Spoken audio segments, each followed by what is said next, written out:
안녕하세요. 밤이 깊었네요. 오늘 하루도 고생 많으셨죠? 편안하게 쉬면서 오늘 밤 따뜻한 옛날 이야기를 들어보세요. 옛날 옛적에 어느 한 바람이 칼날처럼 매섭게 몰아치는 조선의 깊이 어느 군 겨울. 첩첩산중으로 둘러싸인 지리산 자락에는 사람들의 발길이 닿지 않는 깊은 골짜기가 하나 숨겨져 있었습니다. 그곳은 낮에도 해가 잘 들지 않아 늘 서늘한 기운이 감돌았고, 밤이 되면 짐승들의 울음소리조차 얼어붙을 만큼 적막하고 고요한 곳이었습니다. 온 세상이 하얀 눈으로 뒤덮여 천지가 분간되지 않는 그 혹독한 추위 속에서 허름한 무명옷을 겹쳐 입은 한 여인이 눈 덮인 산길을 위태롭게 걸어가고 있었습니다. 그녀의 등에는 낡은 대나무 바구니가 매달려 있었고, 바구니 안에는 언 땅을 파헤쳐 겨우 구한 약초 뿌리들이 담겨 있었는데, 그 모습이 마치 거대한 자연의 섭리 앞에 선 인간의 나약함과 그럼에도 끈질기게 이어지는 생명력을 동시에 보여주는 듯 했습니다. 여인의 이름은 서윤이었으나 산 아래 마을 사람들은 아무도 그녀를 고운 이름으로 불러주지 않았습니다. 그들은 그녀를 가리켜 산속의 마녀 혹은 얼굴 없는 귀신이라 칭하며, 그녀가 나타나기만 하면 아이들의 눈을 가리고 서둘러 집 안으로 숨어버리곤 했습니다. 서윤의 얼굴 절반은 거친 삼배 수건으로 굳게 가려져 있었는데, 그 천조각 아래에는 세상의 멸시와 공포를 불러일으키는 끔찍한 화상 흉터가 붉은 뱀처럼 또아리를 틀고 있었기 때문입니다. 차가운 눈바람이 서윤의 옷깃을 파고들어 살을 애는 듯한 고통을 주었지만 그녀는 묵묵히 걸음을 옮길 뿐이었습니다. 그녀의 손은 흙과 약초물이 들어 거칠 대로 거칠어졌고, 손가락 마디마디에는 동상의 흔적이 붉게 남아 있었으나 그 손길이 닿는 약초 하나하나는 마치 귀한 옥석을 다루듯 조심스럽고 섬세했습니다. 서윤이 멈춰 선 곳은 벼랑 끝에 위태롭게 매달린 늙은 소나무 아래였습니다. 그곳에는 눈 속에 파묻힌 귀한 약초, 만년설을 견디고 자란다는 설한초가 희미한 푸른 빛을 내며 숨쉬고 있었습니다. 서윤은 꽁꽁 언 손을 호호 불어가며 조심스럽게 호미질을 시작했는데, 그녀의 동작은 단순히 약초를 캐는 노동이라기보다는 대지와 나누는 경건한 대화처럼 보였습니다. 흙내음과 눈냄새, 그리고 희미하게 풍겨오는 솔향기가 뒤섞인 공기를 깊이 들이마시며 그녀는 잠시 눈을 감았습니다. 이 깊은 산속의 고요함만이 유일하게 그녀를 비난하지 않았고, 그녀의 흉측한 얼굴을 혐오하지 않았으며 그저 존재하는 그대로의 생명으로 받아주었기 때문입니다. 세상으로부터 버림받은 여인에게 자연은 잔혹하지만 동시에 가장 공평한 어머니와도 같았습니다. 그녀가 조심스럽게 약초를 바구니에 담고 일어섰을 때 멀리 산 아래 마을에서 저녁밥을 짓는 연기가 피어오르는 것이 보였습니다. 그 평화로워 보이는 풍경은 서윤의 가슴 한구석을 시리게 만들었지만 그녀는 이내 고개를 돌려 다시 자신의 고독한 안식처인 산속 오두막을 향해 발걸음을 재촉했습니다. 서윤의 거처는 산 중턱, 덤불과 바위 틈새에 교묘하게 숨겨진 작은 초가집이었습니다. 지붕은 썩은 볏짚을 엮어 얹어 금방이라도 무너질 듯 위태로워 보였지만 틈새마다 진흙과 이끼를 꼼꼼히 발라 바람을 막은 솜씨는 예사롭지 않았습니다. 오두막 안으로 들어서자 훈훈한 온기 대신 쌉싸름한 약초 냄새가 코를 찔렀습니다. 천장에는 말린 쑥과 더덕, 이름 모를 산약초들이 주렁주렁 매달려 있었고, 방 한구석에는 크고 작은 옹기들이 질서 정연하게 놓여 있었습니다. 서윤은 젖은 신발을 벗고 아궁이에 불을 지피기 시작했습니다. 타닥타닥 타오르는 불꽃을 바라보며 그녀는 수건을 조심스럽게 벗어내렸습니다. 희미한 불빛 아래 드러난 그녀의 얼굴은 참혹했습니다. 왼쪽 뺨에서 시작되어 목덜미까지 이어지는 화상 자국은 일그러지고 뭉개져 원래의 피부색을 잃어버린 상태였으나 흉터가 없는 오른쪽 얼굴은 기품 있고 청아한 미인의 자태를 고스란히 간직하고 있어 보는 이로 하여금 더욱 큰 안타까움을 자아내게 했습니다. 그녀는 물동이에 비친 자신의 모습을 잠시 바라보다가 씁쓸한 미소를 지으며 고개를 저었습니다. 과거의 영화는 재가 되어 사라졌고 남은 것은 오직 생존을 위한 치열한 몸부림뿐이었습니다. 기억의 저편. 서윤이 아직 서대감댁의 금지 오겹이라 불리던 시절이 있었습니다. 그녀의 아버지는 임금님의 병환을 돌보던 내의원 수석 어이였고 집안은 대대로 명의를 배출한 명문가였습니다. 서윤은 어린 시절부터 바느질보다 의서 읽기를 좋아했고 꽃을 꺾어 화병에 꽂는 대신 약초의 성질을 구분하고 탄약을 다리는 법을 배우며 자랐습니다. 아버지는 딸의 총명함을 사랑하여 남몰래 비전되어 내려오던 의술을 전수해주곤 했습니다. 그러나 행복은 폭풍 전야의 고요함처럼 덧없이 깨져버렸습니다. 권력을 탐하던 간신배 조판서가 서윤의 아버지를 역모죄로 모함했고 아버지가 임금의 탕약에 독을 탔다는 누명을 씌웠습니다. 서슬퍼런 군사들이 집을 에워싸고 불을 질렀던 그날 밤 서윤은 불타는 기둥이 무너져 내리며 얼굴을 덮치는 끔찍한 고통 속에서도 아버지가 마지막 순간에 쥐어준 의서 한 권을 품에 안고 뒷문으로 기어나왔습니다. 가문은 멸문지화를 당했고 살아남은 이는 오직 흉물스러운 얼굴을 가진 서윤 하나뿐이었습니다. 그녀는 죽음보다 더한 고통 속에서 살아남았지만 세상은 그녀를 역적의 딸이자 저주받은 괴물이라 손가락질했습니다. 그렇게 그녀는 사람들의 눈을 피해 이 깊은 지리산 골짜기로 숨어들게 된 것이었습니다. 밤이 깊어지자 산속의 바람소리는 더욱 거세져 마치 원한 맺힌 귀신의 울음소리처럼 들려왔습니다. 서윤은 아궁이 앞에 앉아 오늘 카운 약초들을 다듬고 있었습니다.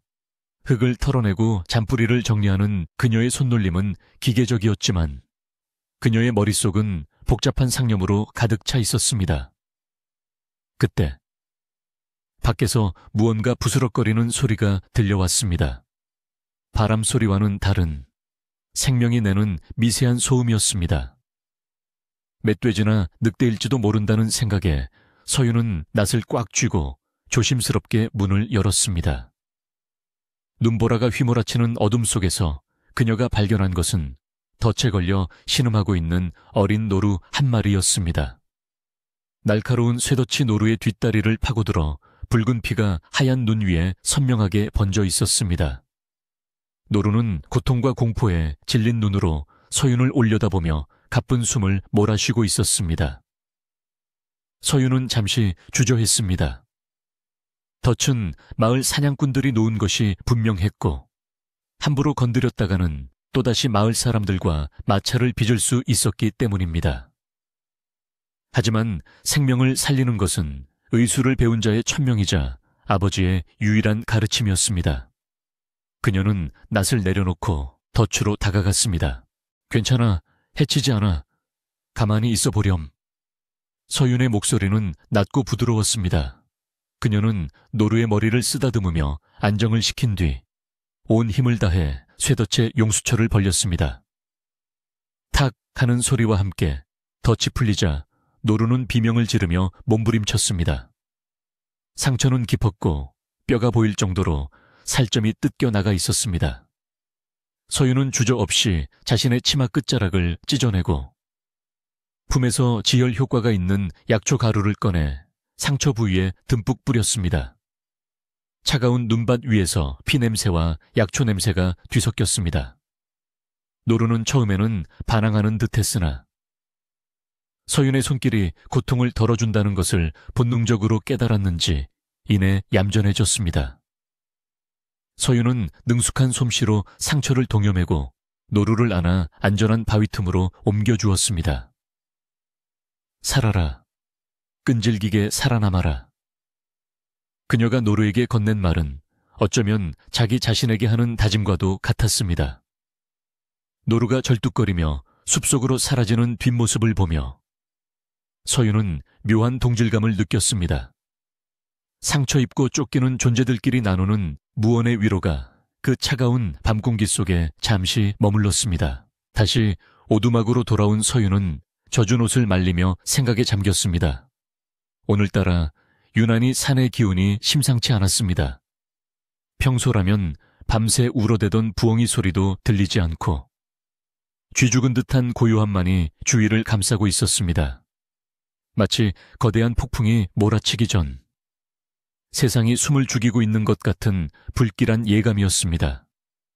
아버지가 돌아가시던 날 밤에도 꼭 이런 기분이었다는 생각이 들자 서윤의 등줄기에 식은땀이 흘렀습니다.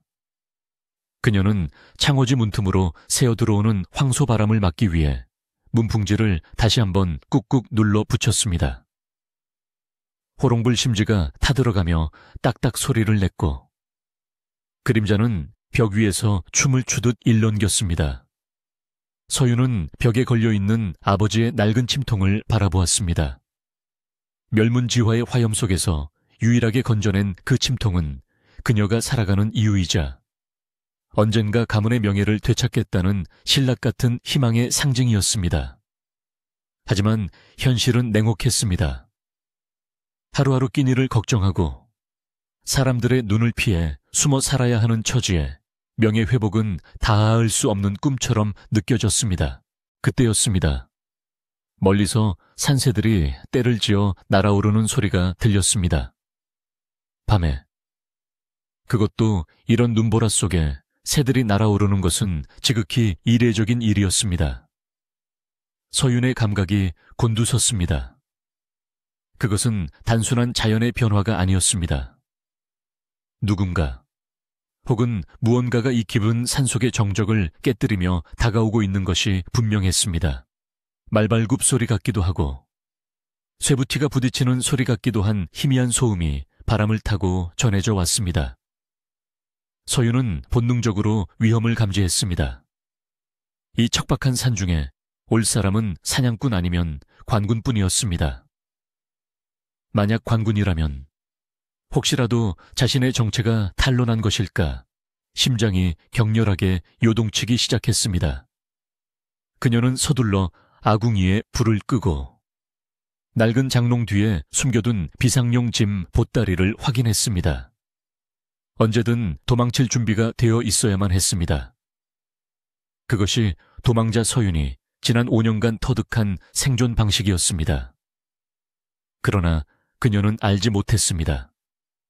오늘 밤 그녀의 오두막을 찾아올 손님은 그녀의 삶을 송두리째 뒤흔들어 놓을 운명의 태풍을 몰고 올 사람이라는 것을 눈보라는 더욱 거세져 이제 한 치 앞도 분간할 수 없을 지경이 되었습니다. 오두막 밖. 어둠 속에서 거칠고 다급한 숨소리가 가까워지고 있었습니다. 눈을 밟는 소리가 불규칙하게 들려왔고 무언가 무거운 것이 바닥에 끌리는 듯한 소리도 섞여 있었습니다. 서윤은 문고리를 잡은 손에 힘을 주었습니다. 공포와 호기심, 그리고 알 수 없는 연민이 뒤섞인 복잡한 감정이 그녀를 사로잡았습니다. 문 밖의 존재가 짐승인지 사람인지 적군인지 아군인지 알 수 없었지만 그녀의 예민한 후각은 눈보라 냄새 속에 섞여 들어오는 비릿한 피 냄새를 놓치지 않았습니다. 그것은 짐승의 피가 아니었습니다. 분명 사람의 피 냄새였습니다. 아주 많은 피를 흘린 사람의 냄새. 서윤의 뇌리에 아까 구해준 노루의 눈망울이 스쳐 지나갔습니다. 그리고 곧이어 문에 무언가 털썩 부딪히는 둔탁한 소리가 났습니다. 누구쇼? 서윤이 떨리는 목소리로 물었지만 돌아오는 대답은 없었습니다. 오직 거친 바람 소리와 문을 긁는 듯한 미세한 손톱 소리만이 들려올 뿐이었습니다. 서윤은 결심한 듯 숨을 깊이 들이마시고 조심스럽게 문을 밀었습니다. 문이 열리자 차가운 눈보라와 함께 핏빛으로 물든 하얀 눈밭이 그녀의 시야에 들어왔습니다. 문 밖에는 거친 숨을 몰아쉬며 쓰러진 한 사내가 피투성이가 된 채 눈 속에 파묻혀 있었습니다.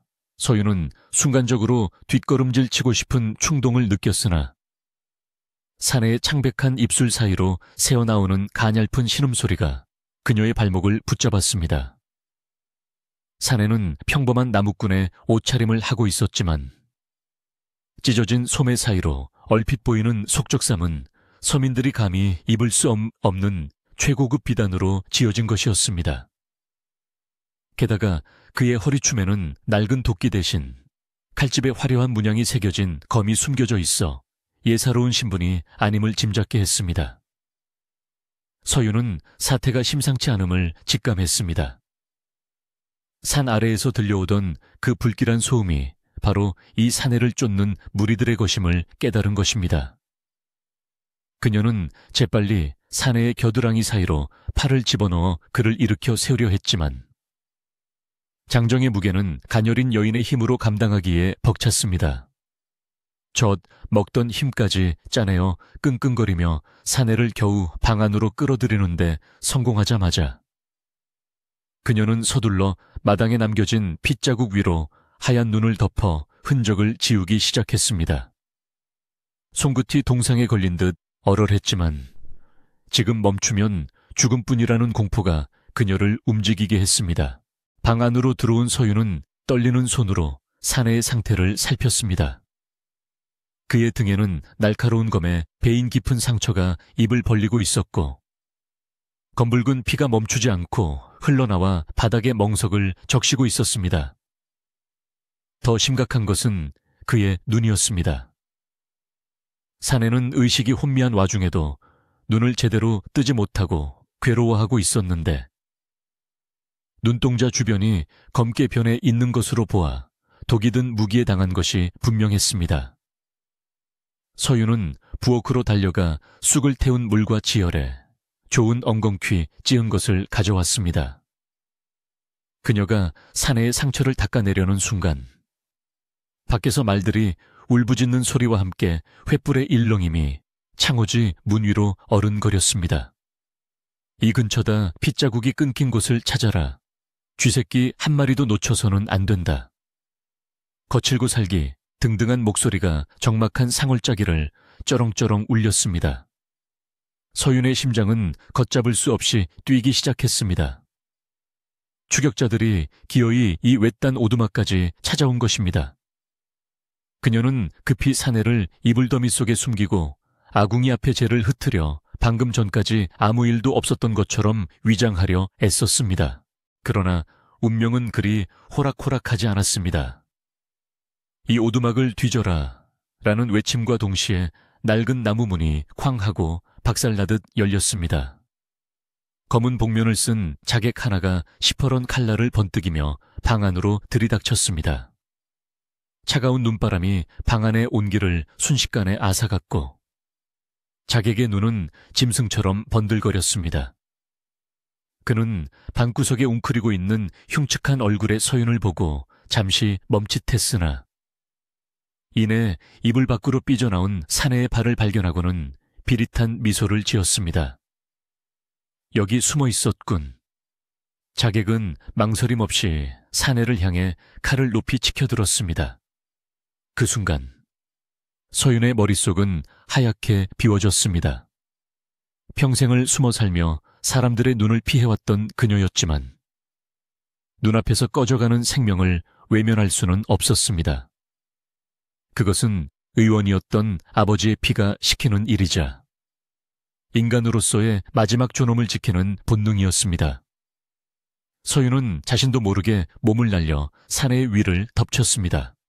으악 끔찍한 파열음과 함께 서윤의 입에서 비명이 터져 나왔습니다. 자객의 칼날이 그녀의 왼쪽 어깨를 깊게 베고 지나갔습니다.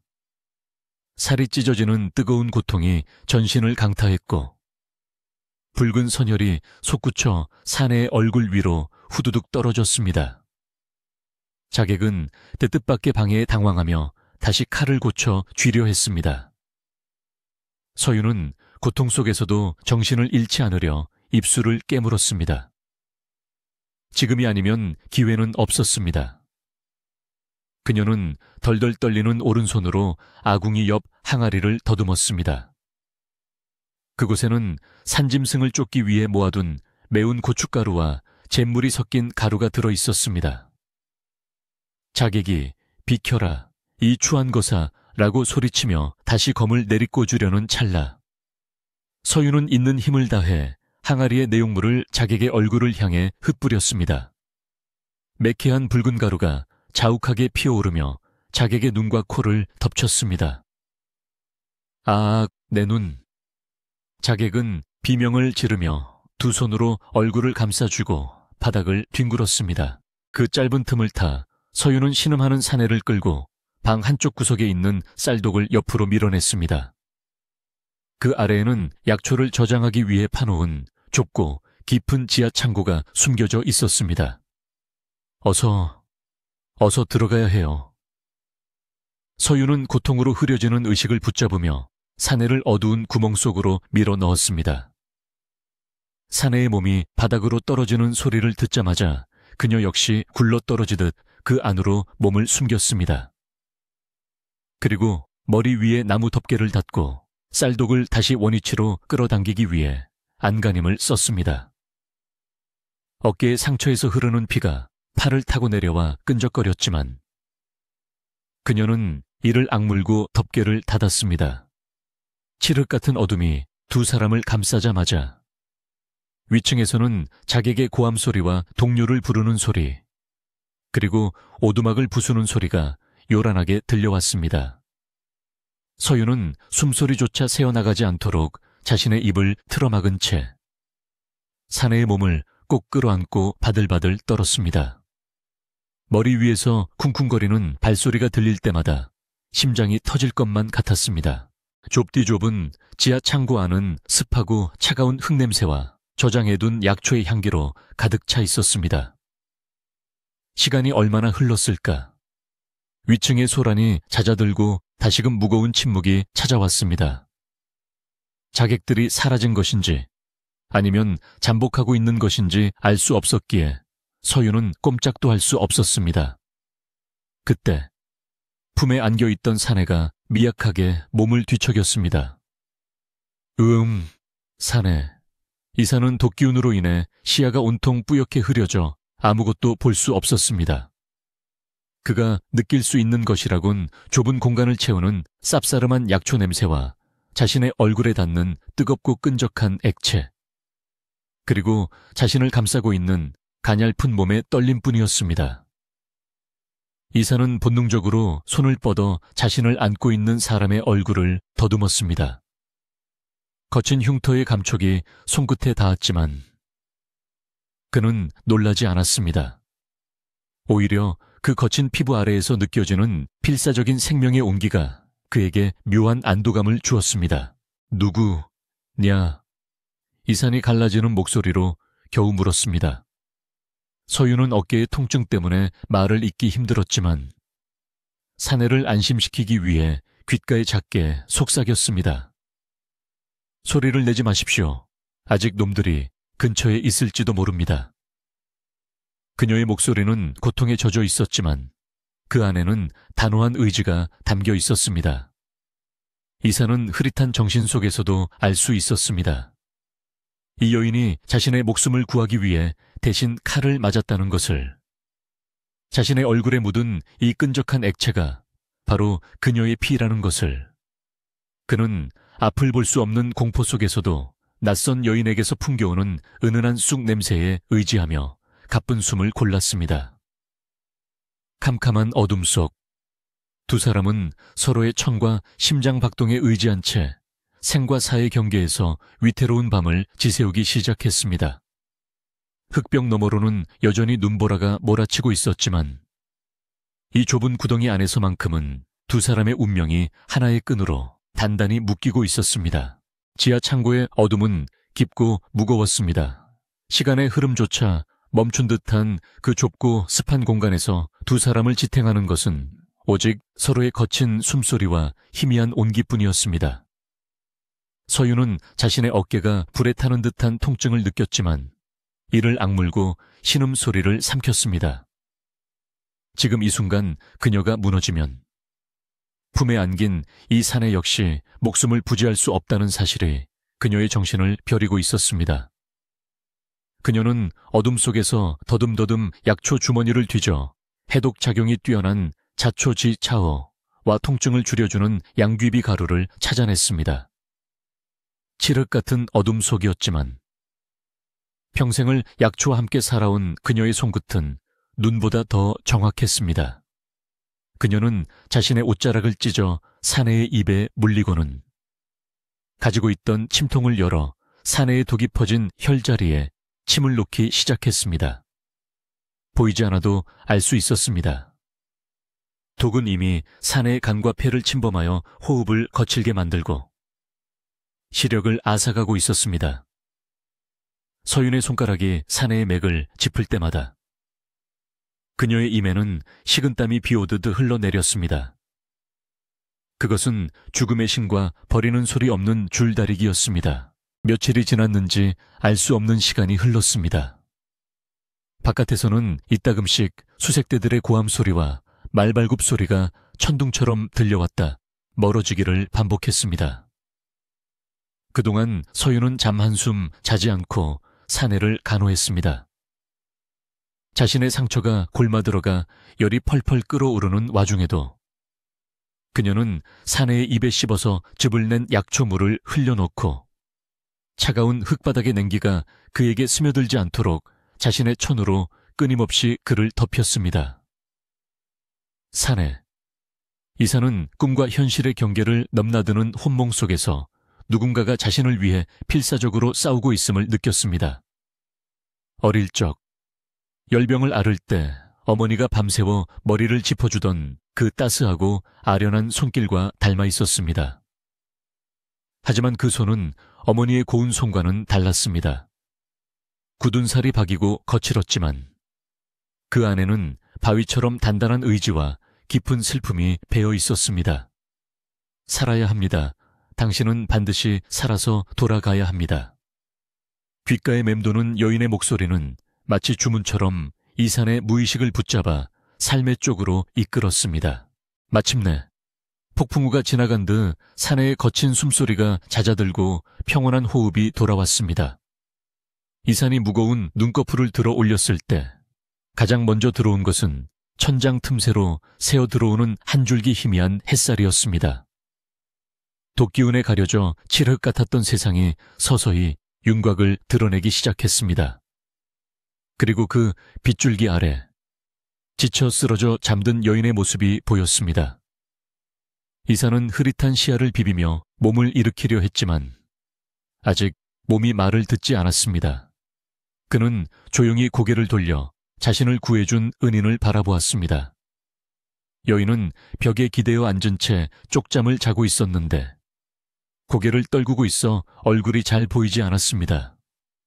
하지만 그녀의 왼쪽 어깨를 감싼 붕대 위로 배어나온 붉은 핏자국이 선명하게 눈에 들어왔습니다. 이산의 가슴이 철렁 내려앉았습니다. 자신을 대신해 칼을 맞았던 그 순간의 기억이 되살아났습니다. 그는 떨리는 손을 뻗어 여인의 어깨를 조심스럽게 건드렸습니다. 낭자.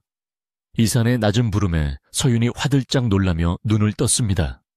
그녀는 본능적으로 자신의 얼굴을 가리고자 했으나 며칠간의 사투로 인해 기력이 다해 손을 들어 올릴 힘조차 없었습니다. 수건은 이미 벗겨져 바닥에 떨어져 있었고 햇살은 잔인하리 많지 정직하게 그녀의 흉측한 화상 자국을 비추고 있었습니다. 서윤은 고개를 깊이 숙이며 몸을 움츠렸습니다. 보지 마십시오. 제발 이 흉한 꼴을 보지 마십시오. 그녀의 목소리는 수치심으로 가늘게 떨렸습니다. 세상 모든 사람들이 그녀를 괴물이라 불렀기에 이 사내 역시 자신을 혐오스러운 눈빛으로 바라볼 것이라 확신했습니다. 생명을 구해준 은인에게서 혐오의 눈빛을 받는 것만큼은 견딜 수 없는 고통일 터였습니다. 그녀는 쥐구멍이라도 있으면 숨고 싶은 심정으로 얼굴을 무릎에 파묻었습니다. 하지만 이사는 눈을 돌리지 않았습니다. 오히려 그는 몸을 힘겹게 끌어당겨 서윤의 앞에 다가앉았습니다. 그리고 조심스럽게, 아주 조심스럽게 손을 뻗어 서윤이 감추려던 그 흉터난 뺨을 어루만졌습니다. 서윤의 몸이 굳어졌습니다. 차가운 경멸이나 비명이 들려올 것이라 예상했던 것과 달리 뺨에 닿은 사내의 손길은 난로처럼 따뜻하고 부드러웠습니다. 이사는 일그러진 피부에 굴곡을 하나하나 느끼며 나지막이 말했습니다. 고개를 드시오. 나를 보시오. 서윤이 머뭇거리며 천천히 고개를 들자 이산의 깊고 맑은 눈동자가 그녀를 정면으로 응시하고 있었습니다. 그 눈에는 혐오나 동정 따위는 없었습니다. 그저 깊은 감사와 애틋함, 그리고 숭고한 존경심만이 가득 차 있었습니다. 이 상처는 흉한 것이 아닙니다. 이것은 그대가 얼마나 치열하게 살아왔는지, 그리고 얼마나 용기 있는 사람인지를 보여주는 훈장과도 같은 것입니다. 내 평생 궁궐의 그 어떤 화려한 미인에게서도 이토록 아름답고 고귀한 얼굴을 본 적이 없습니다. 이산의 진심 어린 고백에 서윤의 눈시울이 붉어졌습니다.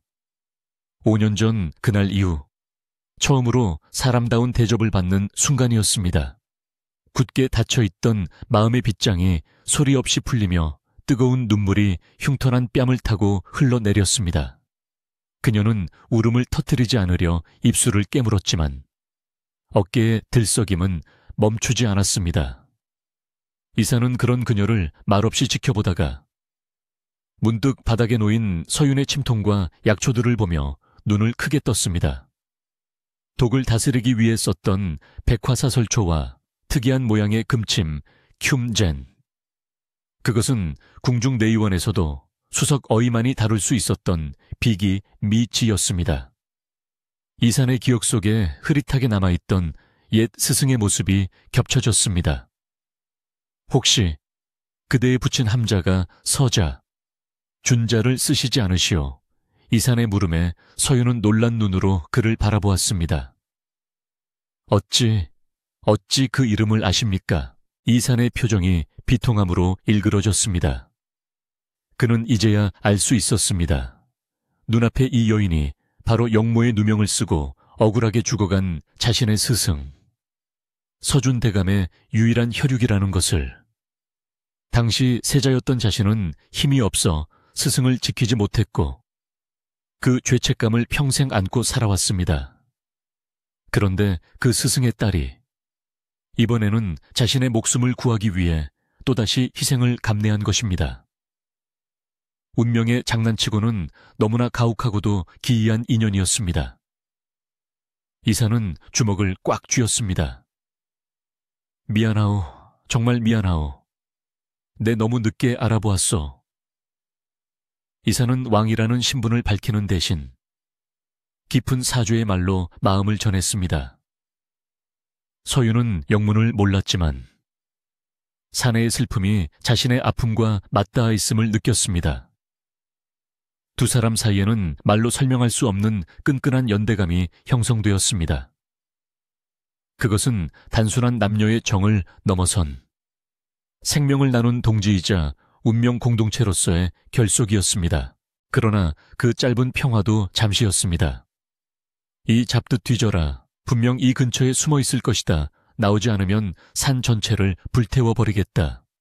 밖에서 들려오는 확성기 같은 고함 소리가 땅속까지 울렸습니다. 조판서의 목소리였습니다. 그는 서윤과 이산을 찾기 위해 기어코 관군을 대거 동원해 산을 포위한 것이었습니다. 매캐한 연기 냄새가 창고 틈새로 스며들기 시작했습니다. 그들은 정말로 산에 불을 지르고 있었습니다. 서윤은 벌떡 일어났습니다. 이대로 있다가는 둘 다 질식해 죽거나 타 죽을 것이 분명했습니다. 그녀는 결단해야만 했습니다. 서윤은 급히 주변의 집단을 긁어모으고 자신의 겉옷을 벗어 이산에게 덮어주었습니다. 나으리, 잘 들으세요. 제가 나가서 놈들의 시선을 끌겠습니다. 그 틈을 타서 산 뒷길, 곰바위 쪽으로 가십시오. 그곳에 가면 약초꾼들이 다니는 비밀 통로가 있습니다. 이산이 다급하게 서윤의 손목을 잡았습니다. 안 두어, 그건 자살 행위나 다름없소 같이 가야 하오. 하지만 서윤은 슬픈 미소를 지으며 고개를 져주었습니다. 저와 함께라면 둘 다 잡힙니다. 저는 이 산의 지리를 훤히 꿰뚫고 있습니다. 놈들을 따돌리고 뒤따라갈 테니 걱정 마십시오. 그녀는 거짓말을 하고 있었습니다. 조 판서가 노리는 것은 얼굴 없는 마녀라는 소문과 함께 사라진 서씨 가문의 생존자, 그리고 그와 함께 있는 의문의 사내였습니다. 자신이 미끼가 되지 않으면 이산이 살 길은 없었습니다. 서윤은 이산의 손을 부드럽게, 하지만 단호하게 뿌리쳤습니다. 부디 살아서 훗날 저 같은 사람도 억울하지 않게 살 수 있는 세상을 만들어 주십시오. 그것이 그녀가 남긴 마지막 말이었습니다. 서윤은 지하 창고의 문을 박차고 밖으로 뛰쳐나갔습니다. 여기에 있다, 내가 바로 너희들이 찾는 서윤이다. 그녀의 외침이 불타는 산속에 메아리 쳤습니다. 순식간에 수십 명의 군사들이 그녀를 향해 몰려들었습니다. 서윤은 험한 바위, 너덜지대를 향해 질주했습니다. 익숙한 지형지물을 이용해 추격자들을 비탈길로 유인하고 미리 설치해둔 멧돼지 덫 쪽으로 그들을 몰았습니다. 전연을 잡아라 산채로 잡아야 한다. 조 판서가 말 위에서 길길이 날뛰며 소리쳤습니다.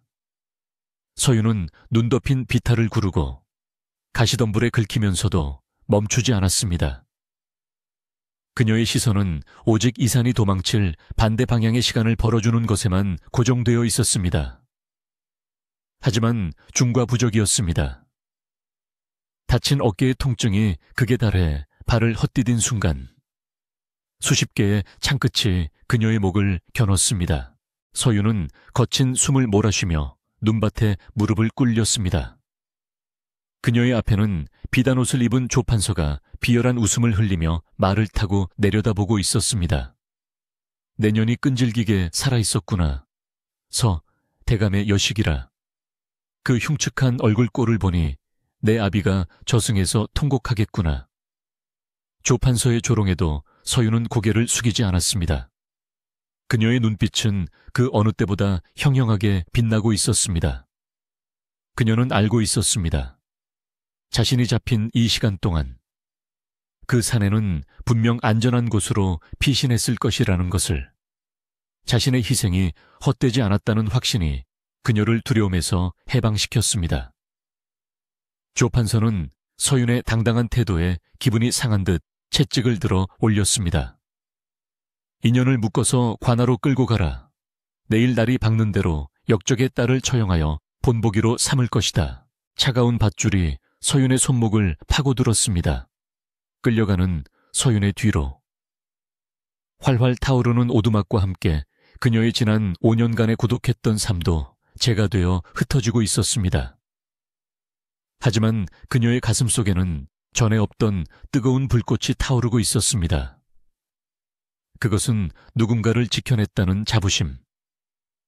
그리고 그 사내가 반드시 돌아와 정의를 바로잡아 줄 것이라는 믿음의 불꽃이었습니다. 멀리 곰바위 능선 위에서 이산은 주먹을 피가 나도록 움켜쥐며 끌려가는 서윤의 모습을 지켜보고 있었습니다. 그의 눈에서 뜨거운 눈물이 볼을 타고 흘러내려 턱 끝에서 얼어붙었습니다. 기다려라, 서윤. 내 반드시 돌아올 것이다.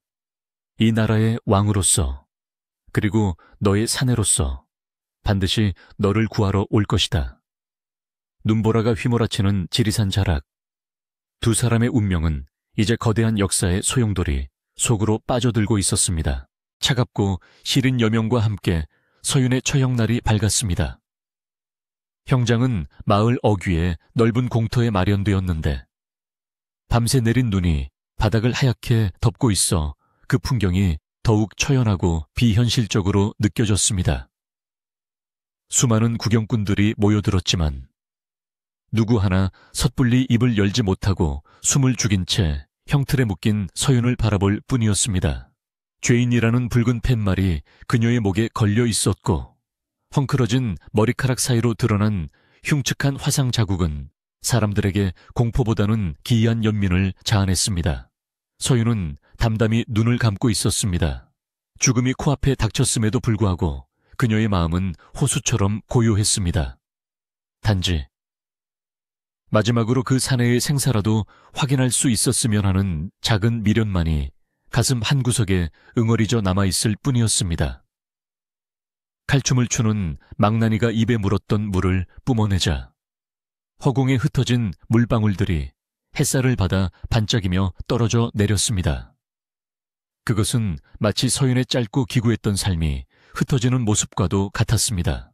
형장 높은 단상에 앉은 조 판서는 만족스러운 표정으로 수염을 쓰다듬으며 아래를 내려다보았습니다. 자신의 권력의 걸림돌이 되던 서씨 가문의 마지막 씨앗을 제거하고 자신의 위세를 만천에 떨칠 수 있는 순간이었습니다. 저 요사스러운 마녀의 목을 쳐라. 감히 역적의 피를 이어받아 세상을 현혹하고 민심을 어지럽힌 죄. 죽어 마땅하다. 조판서에 서슬퍼런 호령이 떨어지자 망나니가 번뜩이는 칼을 높이 쳐들었습니다. 구경하던 아낙네들은 비명을 지르며 고개를 돌렸고 서윤은 다가오는 차가운 금속의 기운을 느끼며 천천히 고개를 숙였습니다. 아버지, 이제 곁으로 갑니다. 모든 것이 끝났다는. 끝났다고 생각한 그 절체절명의 순간 지축을 뒤흔드는 우렁찬 말발굽 소리와 함께 날카로운 화살 하나가 바람을 가르고 날아와 망나니의 칼을 튕겨냈습니다. 챙강천 하는 굉음과 함께 칼이 바닥에 나뒹굴자 형장은 순식간에 아수라장이 되었습니다.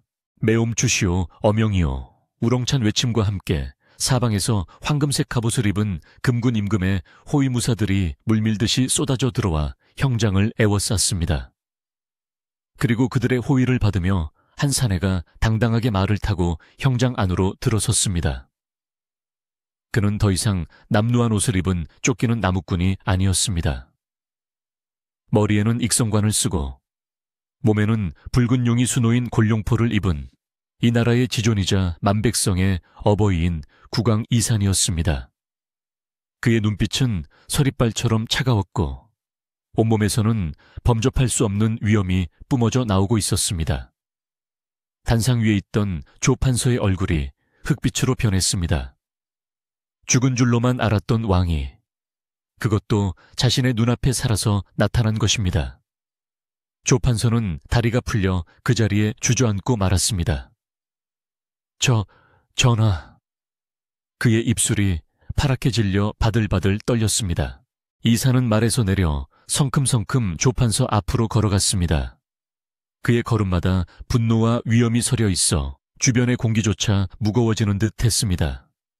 조판서, 그대는 나의 눈과 귀를 막고 충신들을 모함하여 죽였으며 급기야 왕인 나까지 해하려 하였다. 내 죄가 하늘에 닿고 땅을 울리는데 감히 누구를 죄인이라 칭하며 누구를 처단하려 하는가. 이산의 우렁찬 일갈이 형장에 메아리 쳤습니다. 백성들은 그제야 상황을 파악하고 웅성거리기 시작했습니다. 왕은 뒤이어 묶여있는 서윤에게 다가갔습니다. 망나니와 군졸들은 왕의 기세에 눌려 바닥에 머리를 조아리고 벌벌 떨 뿐이었습니다. 이사는 떨리는 손으로 서윤의 포승줄을 직접 풀어주었습니다. 거친 밧줄에 쓸려 피가 맺힌 그녀의 손목을 보며 왕의 눈가에 뜨거운 눈물이 고였습니다. 고개를 드시오. 나의 은인이여. 이산의 부드러운 목소리에 서윤이 천천히 눈을 떴습니다.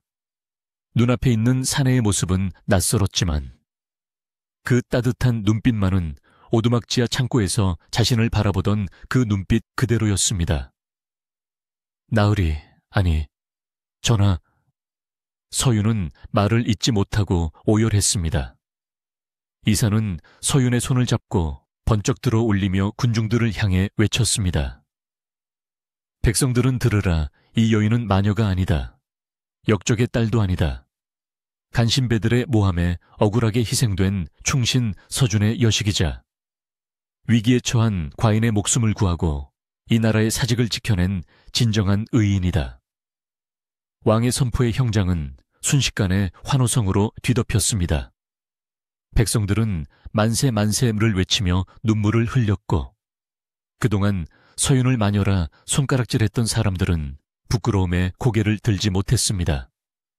조판서와 그 일당들은 그 자리에서 포박되어 압송되었고 정의는 늦었지만 분명하게 바로잡혔습니다.